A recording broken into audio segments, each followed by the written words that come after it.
박정국 사장님께서 입장해 주셨습니다. 박수와 큰 댓글로 환영해 주시기 바랍니다. 네, 반갑습니다.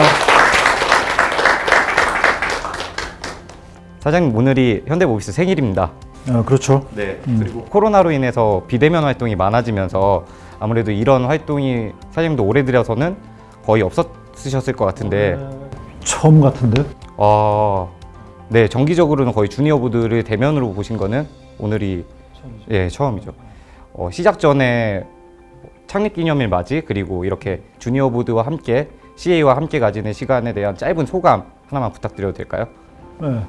뭐 다들 지금 완전 코로나 때문에 다들 뭐 어려운 상황인데 여하튼 이렇게 젊은 사람을 만날 때 항상 저 에너지를 받기 때문에 뭐 항상 바라던 바인데 하여튼 뭐 사정이 여의치 못해서 올해 처음인데 하여튼 뭐 좋은 시간 됐으면 좋겠습니다.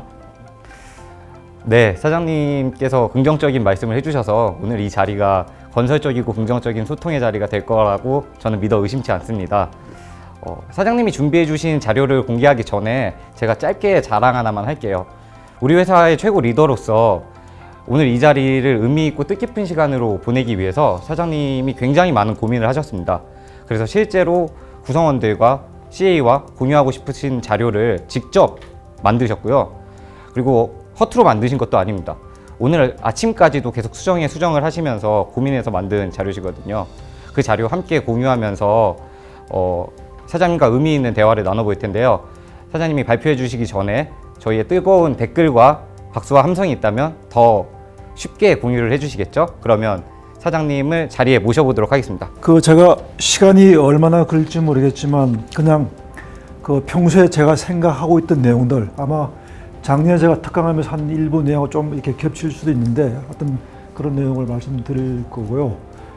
시작하기 전에 제가 아침에 모주에 있는 모 상무한테서 메일을 전달받았는데 그 내용이 뭔가 하면 모듈 사업부 내에서 비효율 업무를 개선하는데 그 담당하는 책임 연구원하고 그 연구원사에 주고받은 메일 내용을 보냈는데 그걸 내한테 왜 전달해 준다가 내가 쭉 읽어보니까 그 연구원인데 그 내용에 보면 아주 내용이 치밀하고 알차고 생각을 굉장히 많이 한 내용이더라고요. 그래서 이것 때문에 보내는가 싶어서 이제 그 임원한테 전화를 했더니만 임원이 뭐라고 그러는가 하면 그 친구가 평소에 본인이 볼 때 소위 말 조금 까칠한 친구다. 까칠한. 그랬는데 이번에 그 비효율 업무를 개선하면서 매일 주고받은 내용을 보니까 자기 생각하고 달리 굉장히 친구가 생각도 많이 하고 뭔가 어떤 주제에 대해서 고민도 많이 하고 굉장히 유능한 친구인 것 같다. 그래서 제가 마치 그러니까 사람은 그죠? 그냥 겉으로 보는 게 아니라 직접 들여다보고 자주 소통하고 대화를 해야지 잘할 수 있다. 그래서 그걸 보면서 굉장히 제가 바라던 바대로 뭔가 이렇게 움직이는 것 같아 굉장히 기뻤는데 하여튼 뭐 그런 일이 좀 많았으면 좋겠습니다. 많았으면 좋겠고요. 제가 자료를 준비를 했는데 첫째는 그 시대적인 변화 상황이 우리가 어떤 상황이 있는지에 대해서 먼저 말씀드릴 거고 그 다음에 그 상황에서 우리 회사가 그러면 어떤 상황에 처해 있느냐 그리고 소위 말해 조직 문화 그 다음에 리더십 요 크게 4가지 토픽으로 일단 말씀을 드리겠습니다. 그 압축 성장이라는 말을 많이 들으셨죠. 대한민국이 말 그대로 압축 성장으로 성장해 왔는데 여기 보시면 이 책 제목이 30년에 300년을 산 사람은 어떻게 자기 자신이 주실까 하는 책인데 이 책이 97년도에 나온 책이에요. 근데 97년 나왔으니 저때 30년이라는 의미는 60년대부터 해서 90년대까지 그 30년 동안에 엄청난 경제 성장에 대해서 나름대로 문제점 그거를 정의한 책인데 철도가요 40년 사이 이렇게 많이 바뀌었거든요. 이게 비둘기호 타보신 분이 아마 없을 것 같은데 그죠? 여기 통일호 뭐 무궁화호 여기 이제 KTX인데 그만큼 열차조차도 짧은 시간 동안 엄청나게 많이 변화했어요. 그리고 오른쪽에 있는 것처럼 대한민국 GDP가 53년도에 67달러에서 급속하게 오죠. 중간에 몇 차례 경제 위기 상황에서 약간 주춤했지만 계속 증가, 급속하게. 그래서 경제적으로는 굉장히 많이 커졌지만 압축 성장에 따른 여러 가지 피해가 현재 우리 사회가 안고 있는 제일 큰 숙제입니다. 사회적인 문제, 회사 조직의 문제, 여러 가지 문제가 다 어떻게 보면 저렇게 짧은 시간에 성장하다 보니까 사람이 그렇잖아요. 이거 사람 몸도 갑자기 몸이 커졌어요. 근데 뼈 자체는 그에 따라서 시간이 필요한데 덩치는 커지는데 내부의 뼈는 약한 상태가 아마도 우리 대한민국 사회 혹은 많은 대한민국 기업들이 현재 상황이 아닌가 싶기도 하고요. 그래서 보시면 성장은 압축할 수 있지만 성숙은 압축할 수 없다. 이게 우리가 안고 있는 제일 큰 숙제입니다. 우리 회사도 똑같은 문제를 지금 안고 있습니다. 또 한편 이제 사회적인 특히 이제 경제 환경 측면에서 많은 변화가 있는 게 이 그래프를 보시면 X축이 성장성, Y축이 불확실성을 따지면 시대의 흐름에 따라서 초기 산업화 80년대 이전 그 시대는 불확실성도 낮고 성장성도 낮은 상태이기 때문에 모든 것은 명확하지만 세상은 느리게 발전하는 그런 상태였고요. 두 번째가 80년대 90년대 사이에는 불확실성은 낮지만 성장성은 굉장히 높은 시대. 이때는 열심히 하면 성공. 그죠? 그 다음이 90년대 이후 2000년대까지가 불확실성도 높아지고 성장성도 높아진 시기. 이 시기가 사실은 대한민국 가장 급속하게 성장할 때고 우리 회사도 저 시기에 엄청난 성장을 이루어왔죠.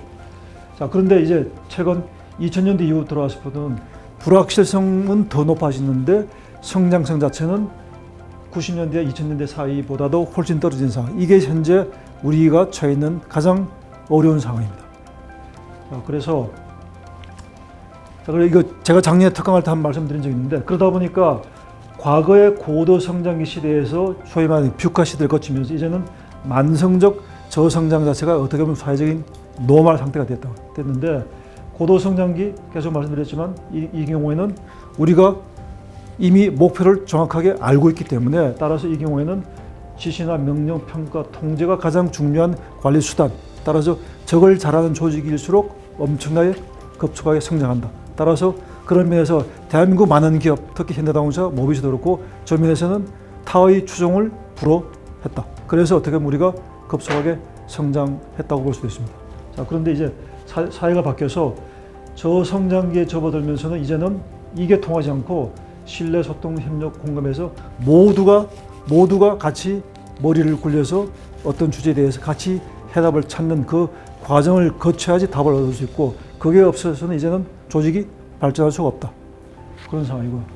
자, 그러다 보니 이게 제가 계속 말씀드리지만 이게 말은 쉬운데 여기에 젖어 있는 조직이 이렇게 바뀌는 것 자체가 진짜 어렵거든요. 어려운데 결국은 사람이 바뀌어야 되고 특히 조직장들이 바뀌어야 되고 그뿐만 아니라 회사 내 모든 사람들이 이걸 충분히 인식하고 바뀌어야 되는데 그런 면에서 사실은 시의 역할들이 과거 어느 때보다도 굉장히 중요한 시기입니다.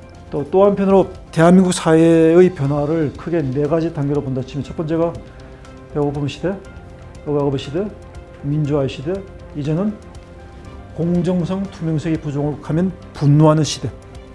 지금 이미 경험하셨죠?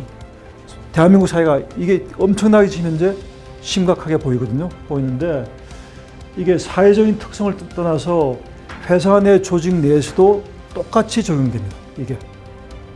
그래서 제가 요즘 가장 큰 고민 중에 하나가 인사도 그렇지만 회사가 과거처럼 그냥 일부 사람들이 모여서 제도를 만들고 그걸 그대로 회사에 뿌리는 순간에 과거는 통했는데 그 당시만 하더라도 위에서 정해서 지시하면 그대로 따르는 게 어떻게 보면 당연하다고 생각했는데 이제는 여기 시혜분들 포함해서 모든 사람들이 이제 과거 대비해서 생각이 다르기 때문에 과거 방식대로 회사가 일방적으로 제도를 만들어 뿌리는 순간에 너무나도 큰 저항. 물론 제도를 만드는 사람이 나름대로 충분히 검토한다고 많이 하긴 했지만 그게 회사 전체 인원들의 생각을 다 반영하지 못하기 때문에 생기는 문제가 너무나 많거든요. 그래서 지금 제일 큰 고민 중 하나가 아무리 회사가 좋은 제도라 생각하더라도 직원들이 그걸 받아들이지 못하면 그건 결국은 좋은 제도라 할 수 없다. 그래서 제가 이제 고민하는 게 사소한 제도 혹은 회사의 규정이라 하더라도 그게 반드시 모비스의 모든 사람들이 참여해서 뭔가 결정할 때 과정에 참여할 수 있는 방법이 도대체 뭔지에 대해서 현재 굉장히 고민을 많이 하고 있고 앞으로 계속 그렇게 바뀌어 나가야 된다는 생각을 하고요. 또 특히 이제 제가 많이 느끼는 게 아무리 작은 걸 하더라도 본인이 그 결정 과정에 참여해서 만들어진 제도에 대해서는 본인이 조금 불편하다 견딜 수 있는데 본인의 참여 없이 누군가가 정한 제도에 대해서 본인이 하면 너무나도 요즘은 불편해하는 시대. 그죠? 그런 것 같고요.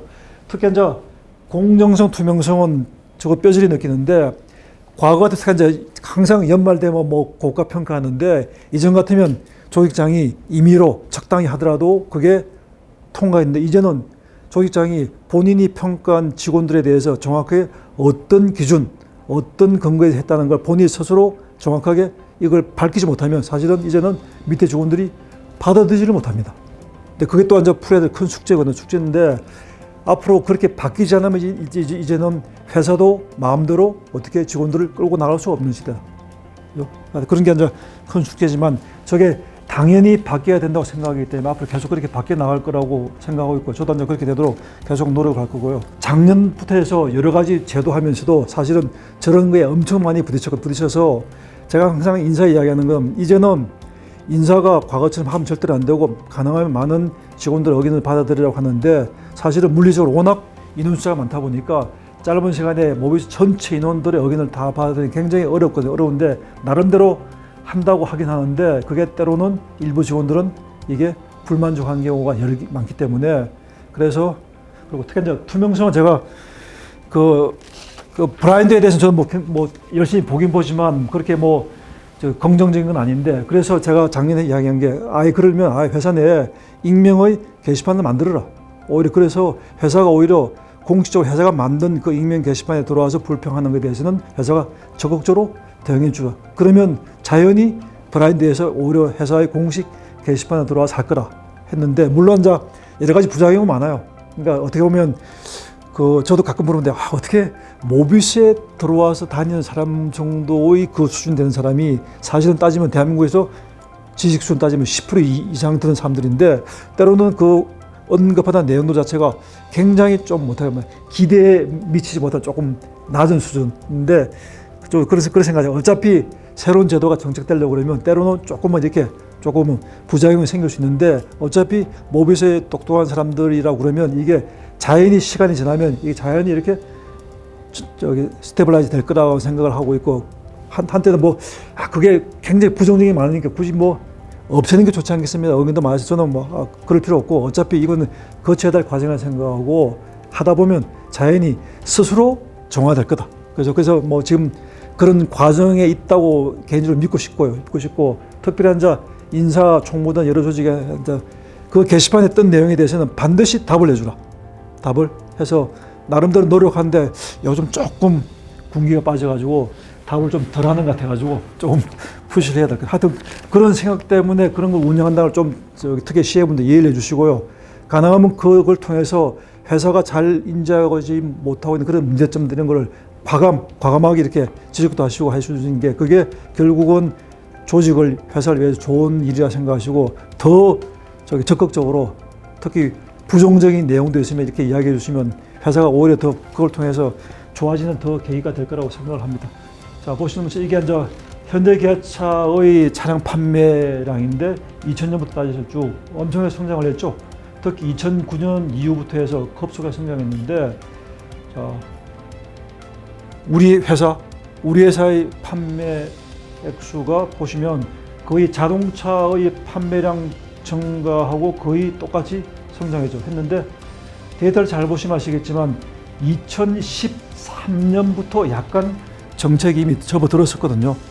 그래서 항상 경영학설이 항상 이야기하는 것처럼 뭔가 상황이 바뀔 때 그때부터 미리 대비를 해야 되는데 어떻게 보면 그러니까 돌이켜 보면 사실은 이 시점부터 우리가 훨씬 더 이런 거를 예상을 하고 더 치열하게 더 고민을 했었어야 되지 않았을까 그런 좀 나름대로 후회가 들긴 드는데 여하튼 우리 회사의 그동안의 매출액은 거의 대부분 현대기아차의 매출액에 거의 비례해서 성장했다.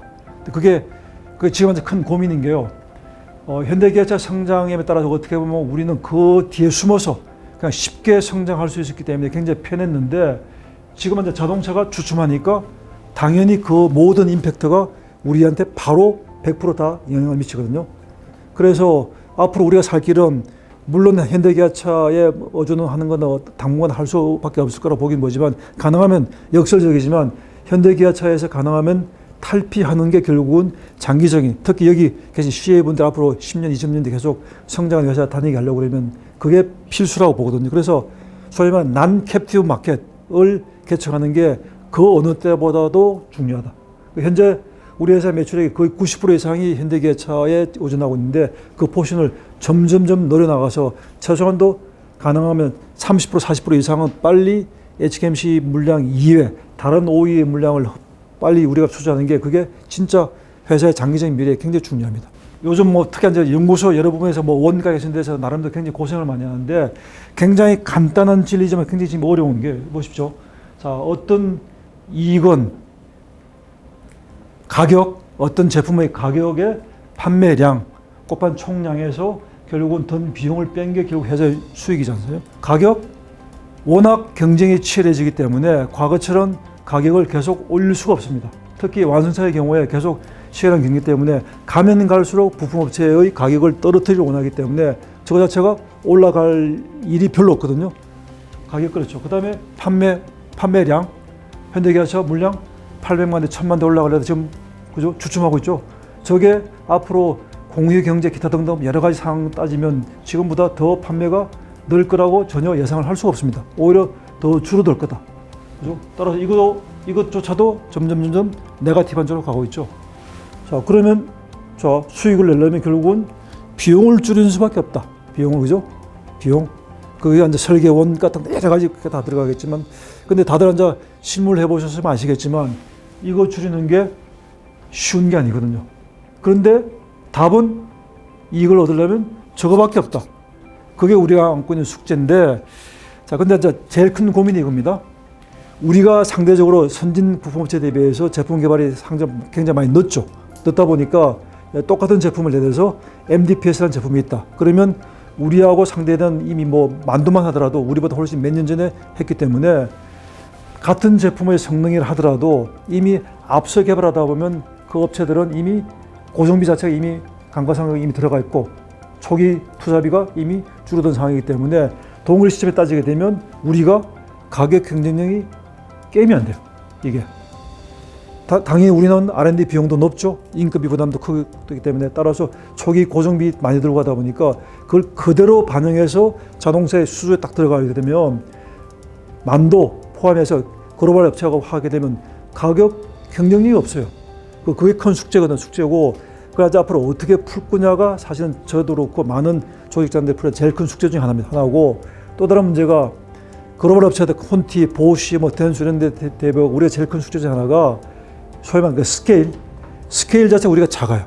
스케일 자체가. 따라서 그 글로벌 업체 보쉬 되는 같은 경우는 기본적으로 거의 1000만 대를 베이스로 깔고 있는데 우리는 생각해 보십시오. 현대기아차 물량이 맥시멈 800만 대인데 그 800만 대 중에서도 많은 제품이 국내 같으면 만도랑 서로 쉐어하고 있거든요. 그러면 잘해봐야 3,400만 대잖아요. 그러니까 동일한 성능을 가지고 있는 제품이라 하더라도 3,400만 대 스케일 가지고 있는 우리가 가지고 있는 가격 경쟁력하고 1,000만 대 가지고 있는 보쉬나 콘티하게 되면 이게 기본적으로 안 돼요. 이게 기본적으로. 그게 또 커다란 숙제거든요. 그래서 기본적으로 비용을 줄이기 위해서 여러분이 당연히 노력해야 되는 거 맞지만 또 한편으로 스케일에 따른 그 이펙트도 워낙 크기 때문에 저 부분을 어떻게 풀어야 될지가 내 개인적인 혹은 우리 회사의 큰 숙제 중에 하나고, 그래서 필요하면 적절한 회사에 대한 M&A도 해야 되지 않을까 이런 고민도 지금 많이 하고 있고, 그게 아마 앞으로 회사의 앞으로 미래 성장에 아마 그게 어떻게 보면 필수라고 보이기 때문에 과거 대비 훨씬 더 적극적으로 유산업종에 대한 M&A를 아마도 지금 우리 가지고 있는 자산 가지고 아마 해야 되지 않을까 그런 지금 고민도 하고 있는데 이 코로나 사태가 터지다 보니까 그것조차도 사실 굉장히 쉽게 돌아가지 않다 보니까 굉장히 좀 이렇게 많이 힘든 부분이 있는데, 근데 여하튼 쭉 말씀드리자면 회사가 처해 있는 상황 자체가 그런 상황이기 때문에 여러 가지 다방면으로 회사의 수익을 확보하기 위한 그런 활동을 하지 않으면 그런 어려운 상황에 지금 처해 있다는 거 꼭 좀 알아주시면 좋을 것 같네요.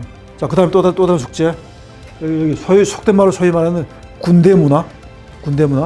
이게 제가 앞에 말씀드렸지만 과거에 우리가 성장기에는 이게 굉장히 어떻게 보면 포지티브하게 영향을 미치는데 지금처럼 저성장기에는 이 모든 것들이 이제는 오히려 네거티브한 영향을 미치기 때문에 반드시 이런 거는 빨리 없애야 됩니다.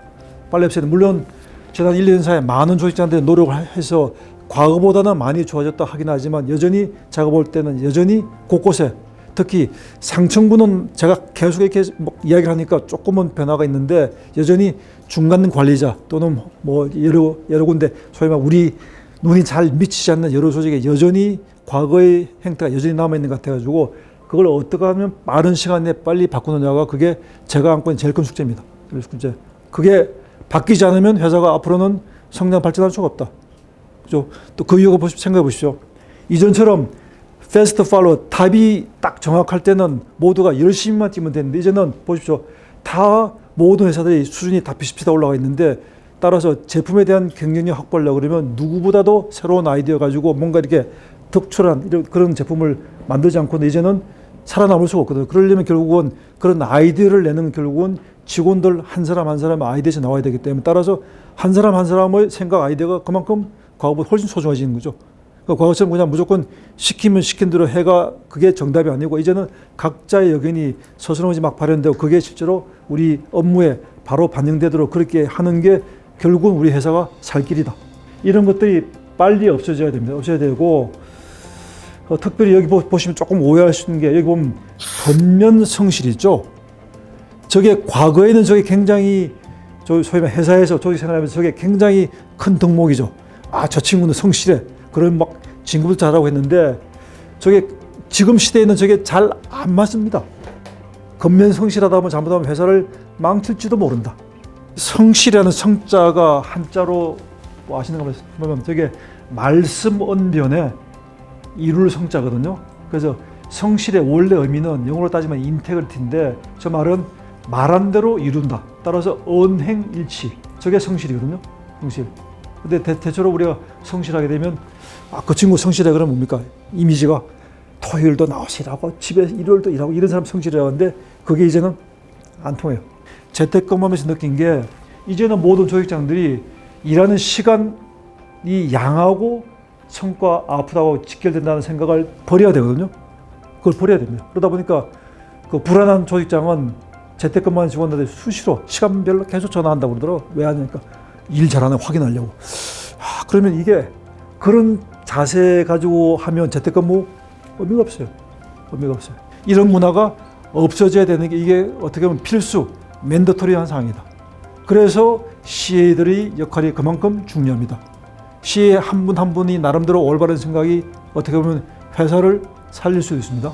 자, 그래서 조직 문화가 바뀌어야 되는데 제가 항상 뭐 제일 부러운 게 이 조직이죠. 이 사람은 넷플릭스의 인사 담당 중력회 때 지금은 그만뒀지만 파워풀이라는 책을 쓴 사람인데 저 넷플릭스 조직 문화 컬처 딱 한마디로 하면 freedom and responsibility예요. 우리말로 표현하게 하면 자율과 책임. 자, 근데 보시면 요 밑에 보면 요 표시 있죠. 요게 동양의 음양이거든요. 음양인데 자유하고 책임이 어떻게 보면 굉장히 정상반된 개념 같죠. 자유스럽다, 책임, 정반대 같은데 제가 바라는 것도 조직 내 모든 직원들이 자율적으로 일했으면 좋겠어요. 자율적으로. 근데 잘 생각해 보시죠. 자기 스스로 자율적으로 자기 맡은 일을 하려고 그러면 그게 뭐가 전제가 됩니까? 그 일에 대한 개개인이 역량, 실력이 뛰어나야 됩니다. 실력이. 그죠? 그러면 자, 모비스 100% 모든 일이 다 그런 역량이 뛰어나다 그러면 진짜 조직의 규정, 제도 필요 없습니다. 알아서 큰 목표만 떨어주면 스스로 알아서 자율적으로 일을 하면 그게 사실 가장 바람직한 조직의 모습이죠. 또 그렇게 되어야 되고 특히 요즘 30, 40대 똑똑한 사람들이 사실은 회사에서 좀 그렇게 커갔으면 좋겠어요. 그렇게 과거처럼 그냥 일일이 지시하는 게 아니고 그리고 동시에 자기가 자율적으로 하게 되면 그 결과에 대해서는 자기 스스로 책임을 져야 되겠죠. 이게 어떻게 보면 다 보시다시피 최근에 잘 나간다는 대부분의 기업들 애플, 구글, 넷플릭스 모든 아마존 포함 모든 기업들이 공통적인 겁니다. 이게 공통적인. 그러니까 다들 착각하는 게 특히 애플 같으면 거기는 뭐 식사도 굉장히 팬시한 식사를 주고 뭐 등등하는데 그게 중요한 게 아니고 거기는 회사가 개개인이 스스로 엄청나게 뛰어난 역량을 베이스로 자기 스스로 일을 끌고 나가면서 동시에 그 일에 대한 책임도 진다. 이게 바탕에 깔려 있기 때문에 그만큼 좋은 성과를 낼 수 있거든요. 그래서 그게 될 수 있는 그 원인을 잘 파악한다면 우리도 앞으로 좀 그렇게 바뀌어야 된다. 그게 결국은 조직 문화가 지향하는 점이 되어야 될 것 같고 저렇게 되지 않으면 앞으로 진짜 회사 어렵습니다. 어렵고 특히 자율 아까 제가 말씀드린 결국은 자기 개개인의 역량이 뒷받침이 되어야 되는데 그러려면 결국은 이제 회사가 제도적으로도 열심히 직원들 교육시켜야 되겠지만 개개인 한 사람 한 사람이 저게 본인 스스로 역량을 키우지 않으면 이제는 사회에서 조직에 살아남을 수 없다는 그런 절박한 생각을 가지고 끊임없이 공부해야 됩니다. 끊임없이. 개인적으로는 언제라도 회사 그만두고 나가면 자기가 가지고 있는 역량 가지고 어디서라도 속된 말로 먹고 사는데 지장 없다 할 정도로 자기 역량을 키워야 됩니다. 회사가 이전처럼 회사를 위해서 열심히 죽을 때가 열심히 빼빠지게 열심히 일하라. 이제는 그거 필요 없어요. 그 통하지 않는 세대입니다. 조금 뜬금없이 요한복음 8장 32절 진리를 알게 될 것이면 그 진리가 너희를 자유롭게 할 것이다. 진리가 자유롭게. 저게 결국은 자기의 실력, 역량이 뛰어남이 그게 자유롭다고 하는데 제가 어떤 칼럼을 보다 보니까 굉장히 마음에 와닿는 게 뭔가 하면 공부를 왜 합니까? 라는 질문을 했을 때 그 사람이 뭐라는가 하면 공부를 하는 이유는 자유롭기 위해서다. 그래서 공부 자유롭기. 근데 설명을 뭐라고 하는가 하면요. 자, 그 인생을 사는데 첫째, 본인 스스로 인생의 큰 목적을 정해야 되는데 그 목적을 정하기 위해서라도 자기가 공부를 해야 된다. 자기 소위 말해서 철학, 세계관, 그게 정확하게 있어야 자기 목적을 정확히 디파인할 수 있고 그 목적을 디파인하면 그 목적에 해당되는 달성하기 위한 그 수단도 결국은 본인이 열심히 공부를 해야 된다. 그죠? 그래서 공부를 해야지만이 자기가 자유스럽게 이 인생을 살아나갈 수 있다. 그죠? 그래서 회사도 그렇지 않습니까? 입사해서 30년 동안 계속 지시한 것만 하는 사람은 좀 심하게 표현하면 노예죠, 노예고 자기 스스로 자유롭게 자기 의사 결정을 하고 자기 스스로 일을 끌고 나가려고 그러면 그만큼 자기가 공부해서 실력이 있어야 되겠죠. 그죠? 그래서 회사에서도 실력을 키우기 위해서라도 열심히 노력해야 되고 그 실력을 키워야지 이게 프리덤, 자율, 그거를 스스로 만끽할 수 있다. 그걸 꼭 좀 유념하시고 뭐 일방적으로 그냥 뭐 교육한다 이게 아니고 본인의 발전, 본인의 조직 내 자유를 위해서라도 열심히 공부를 하셔야 됩니다. 공부하지 않는 순간에 그냥 나 인생은 끝이라고 그렇게 생각하셔야 됩니다. 이게 농담이 아니라요. 가슴속으로 받아들이고 앞으로 계속 10년, 20년 계속 생활하시면 아마도 인생이 달라질 겁니다. 인생이.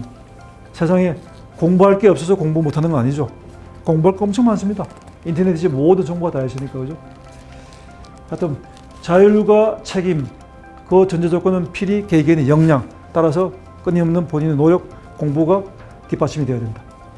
조직이 조화롭게 잘 성장하려고 그러면 서로 컨버지 돼야 될 요소도 있고 다이버지 돼야 될 요소도 있는데 컨버징 돼야 될 요소들은 조직의 규율, 질서, 문화의 통일성, 일관되고 지속적인 추진, 이게 전제가 돼야 되거든요. 전제가 돼야 되고 다이버지, 창의 자율, 다양성, 실험과 시행착오를 통한 진화. 따라서 이 두 가지가 굉장히 조화롭게 조직이 흘러가야지 우리가 바라는 진짜 바람직한 회사가 될 거다. 이런 조직 문화를 바꾸는데 가장 중요한 역할을 해야 될 사람은 결국은 조직장들. 그래서 제가 모비스 대표에서 해야 될 제일 중요한 역할이 지금 말씀드린 그런 관점에서 조직 문화를 끌고 나갈 조직장들을 진짜 올바른 생각을 가지고 여러분들을 진짜 이제 소위 말 살맛 일할 맛 나는 회사를 바꾸는 데에 본인이 진짜 최선을 다하는 그런 조직장들이 많아야지 회사가 올바르게 흘러간다고 보기 때문에 조직장들 역할이 그만큼 중요한데 2011년도에 닐 스프렉이라는 독일의 경영학자 쓴 언리더십이라는 책인데 이 사람이 2012년도에 국내에 와서 세바시에서 강의했는데 제목은 스마트 시대 이래도 새로운 사고방식이 필요하다는 내용인데 여기 주장한 내용이 제가 기대하는 모든 조직장들이 해야 될 그 자세와 똑같기 때문에 말씀드리면 이 사람이 이런 이야기 했습니다.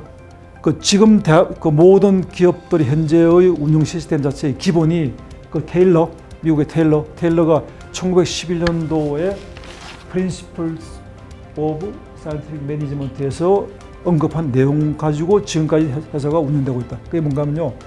1900년도 초만 하더라도 미국 상황을 생각하시면 그때는 미국의 초창기 굉장히 산업이 성장할 때인데 대부분의 노동자들이 주로 외국 이민들 온 사람들이 엄청 많다 보니까 이 사람들은 영어도 못하죠. 그다음에 소위 말 전부 다 하청 계급이다 보니까 따라서 공장을 운영할 때 제일 중요한 거는 그런 사람들을 정해진 룰에 딱 맞춰서 그냥 일만 열심히 하도록 만드는 게 제일 중요한 기법이에요. 그래서 이때 당시에 보면 저 밑에 있지만 기획 의사결정하는 그 thinking 하는 사람은 위에 따로 있고 몇 사람이 있고 저희 대부분의 밑에 사람들은 그냥 실행, 손발만 가지고 일하는 사람. 그게 제일 효율적이라고 이 사람이 주장했고 그게 사실은 어떻게 보면 100년 동안 계속 그런 상태로 사실은 모든 조직, 특히 공론 조직 운영되어 왔는데 이게 제가 앞에 말씀드린 것처럼 과거에 패스트 팔로우 시절의 그 방식하고 지금은 바뀌어야 된다는 거고 해서 초창기 패스트 팔로우 시절에는 결국 이렇게 온 거거든요. 그래서 이런 것 자체가 이제는 바뀌어야 되는 시기가 왔다는 게 굉장히 가슴이 와닿고요. 그래서 그 카톨릭대 김기찬 교수가 얼마 전에 한 강의에서 이런 말 하더라고. 자, 본인은 관리자입니까? 혹은 전문가 고수입니까? 물어봤을 때 아마도 CA분들 입장에 봤을 때 많은 위에 조직장들이 아마도 저 사람이 이 분야에 진짜 오래 일했다고 했는데 과연 전문가 혹은 고수냐 또는 그냥 관리자 하게 되면 아마도 많은 사람들이 관리자라고 생각할지 모르는데 이제는 과거는 그냥 관리자도 서바이벌 하는데 문제 없었는데 이제는 관리자만 가지고 계속 조직에서 본인이 그 위치를 유지하는 건 이제는 불가능. 이제는 밑에 저항이 너무 강합니다. 밑에. 그러니까 전문가가 아니고 실력 없는 사람이 위에 단순히 밑에 직원들 관리만 하는 사람들이 있어가지고 이제는 밑에서 받아들이지 못하기 때문에 적어도 바뀌어야 되거든요. 바뀌어야 되니까 따라서 제가 앞에 말씀드린 것처럼 지금부터라도 여러분들께서는 앞으로 진짜 각자 맡은 분야에 전문가, 내가 진짜 이 분야 최고 전문가 되겠다고 하시고 나중에 나이가 들어서 직급 올라가더라도 계속 전문가로 남아 있어야 되고 그래야지 회사가 계속 성장 발전합니다. 모든 조직장들이 과거처럼 전문가 고수가 반드시 되어야 되고 그냥 단순히 관리자가 돼서는 이제는 조직이 제대로 된 운영이 될 수가 없다. 통상 관리 이야기를 하면 보통 사람들이 이렇게 이야기합니다. 관리란 무엇이냐 그러면 조직 구성원들에게 해야 할 일들을 지시하고 그 일을 잘 수행하고 있는지를 감시 통제하며 그 결과를 평가하여 적절한 조치를 취하는 것이다. 그렇죠? 이게 이 통상 조직자들 관리하라 그러면 저렇게 하거든요. 관리. 아주 열심히 하는 관리자들은 시간대별로 이번에 재택근무할 때 느꼈지만 계속 그 개개인이 일을 제대로 하는 거 감시. 그죠? 근데 그게 본인은 열심히 일하고 있고 관리 잘하고 있다고 생각하는데 천만의 말씀. 그렇게 하면 이제 안 된다는 겁니다. 그래서 이렇게 하다 보면 문제가 완벽한 관리를 위해서는 관리되는 사람들이 하는 일 모두 본인이 다 파가려고 노력해요. 근데 이제는 불가능. 그죠? 불가능하죠. 사실 이런 이유 때문에 이번에 특히 연구소 조직을 바꾼 이유 중에 큰 이유 중 하나가 물론 이제 나름대로 애잘 조직 바꾸는 건 큰 목적이 있었지만 팀 조직 단위가 규모가 50명, 60명 늘어나다 보니까 팀장이 이 개념 따라서 뭐 일일이 관리할 수도 없습니다. 이제는 도저히 전혀 불가. 그런 것 때문에 하여튼 조직 규모를 줄이기 위해서 바꿨는데 여하튼 일일이 지시 방침을 전달해서 업무를 진행하도록 해야만 조직을 잘 되고 구성원들의 열정과 헌신이 기여해야 된다. 이게 지금까지 제일 큰 문제입니다. 그러니까 조직장이 관리를 열심히 하면 할수록 밑에 직원은 점점 더 일에 대한 의욕이 점점 떨어져요. 그죠? 그러니까 본인은 장으로서 열심히 하고 있다고 하는데 열심히 한다고 주장하는 조직장의 그 밑에 이 직원들은 오히려 가면 갈수록 더 일에 대한 의욕은 점점 떨어진다. 굉장히 딜레마죠. 결국 이런 식으로 하는 게 그렇습니다. 그래서 앞으로 이렇게 하면 전혀 안 된다. 따라서 이렇게 해야 된다. 성과가 지속적으로 반복적으로 나타날 수 있도록 자원을 조직화 체계한 시스템을 설계, 운영 원칙, 적절한 역할 중요합니다. 그러니까 제가 지금 계속 조직자한테 주장하는 게 역할, 입사 첫날부터 역할을 부여해야 된다. 과거처럼 입사해서 한 1년, 2년 동안 계속 위에 시키는 일만 심지어 뭐 복사 이런 거 잡다니 있잖아요.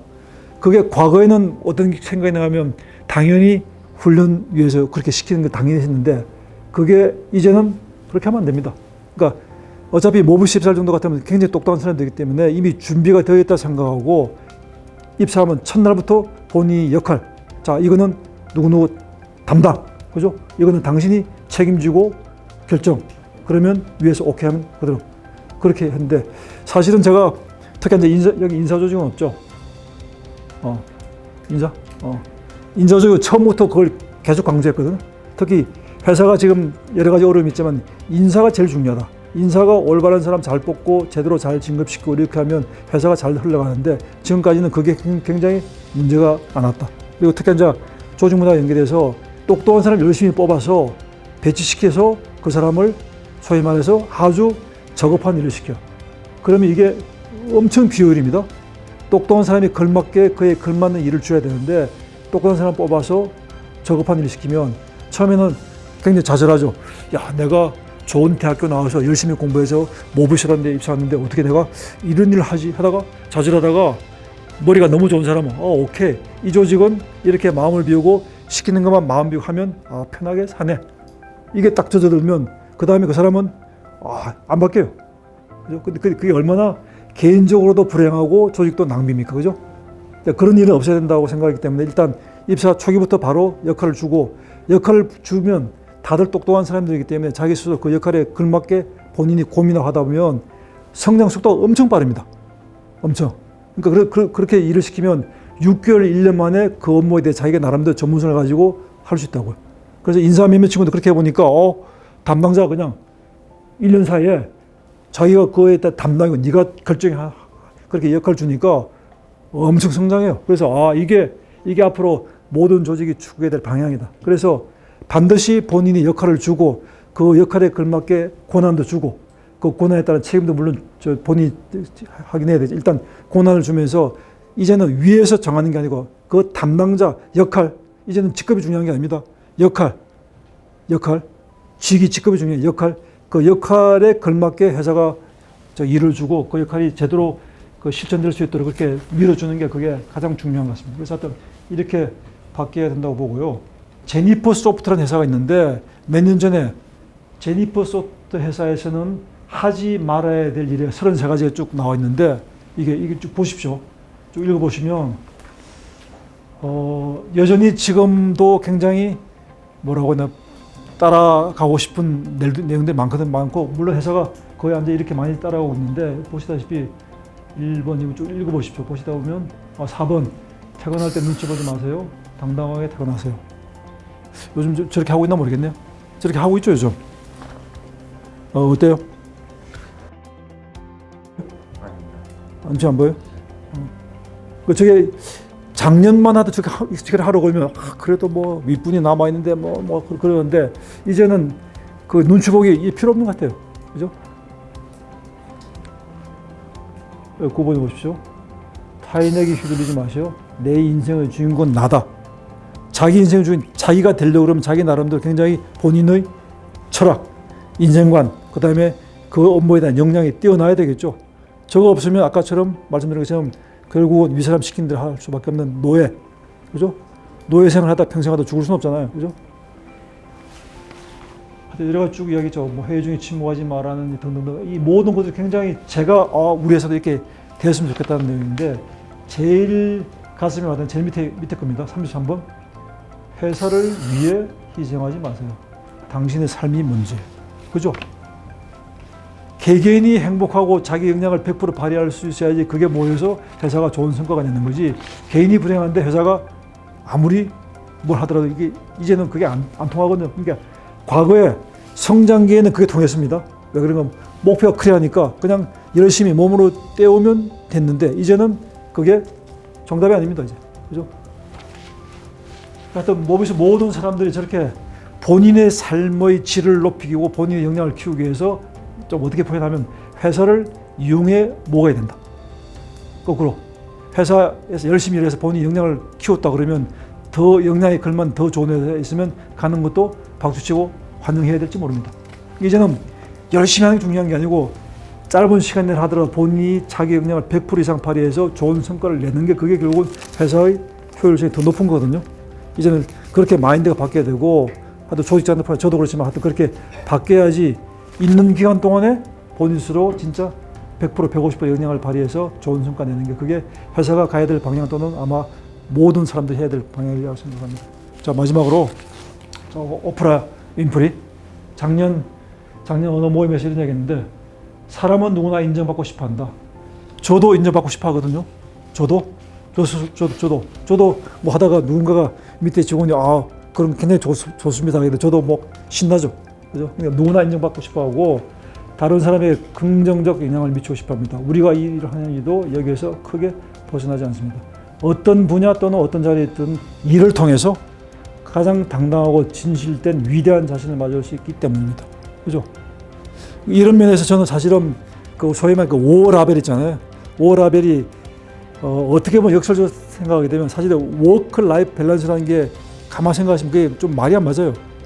어떻게 보면 자기 인생의 일이 어떻게 보면 대부분 시간을 일을 하는데 일에서 만족감을 얻지 못하는데 과연 그게 일 끝나고 난 다음에 집에 와서 그게 과연 만족할 수 있을까? 그건 쉽지 않다고 보거든요, 사실은. 그래서 그런 면에서 어떻게 보면 또 역설적으로 따지게 되면 그만큼 회사 일하면서 본인이 나름대로 만족을 얻기 못하기 때문에 그래서 아마 오라벨은 얘기가 나올 거라 생각하고요. 그래서 하여튼 회사에서 일하면서 개개인이 일에 대한 나머지 자긍심, 자부심, 일이 재미있도록 만드는 게 회사가 가야 될 방향 또는 제가 해야 될 제일 중요한 역할을 생각하고 뭐 부족하지만 앞으로도 계속 그렇게 하도록 열심히 노력하겠습니다. 할 테니까 CA분들도 아까 제가 말씀드린 것처럼 조그마한 불만사항, 개선사항이라도 적극적으로 표현을 해주셔야지 그게 결국은 회사를 살리고 회사가 더 잘 되도록 하는 거라는 걸 꼭 좀 명심하시고 그냥 뭐 그냥 시켰으니까 하는 게 아니고 진짜 내가 회사의 변화의 주역이라고 생각하시고 더 열심히 시의 활동들 해주시기를 간곡히 부탁드립니다. 좋은 말씀 해주신 사장님에게 감사의 인사로 박수와 열렬한 댓글 부탁드리겠습니다.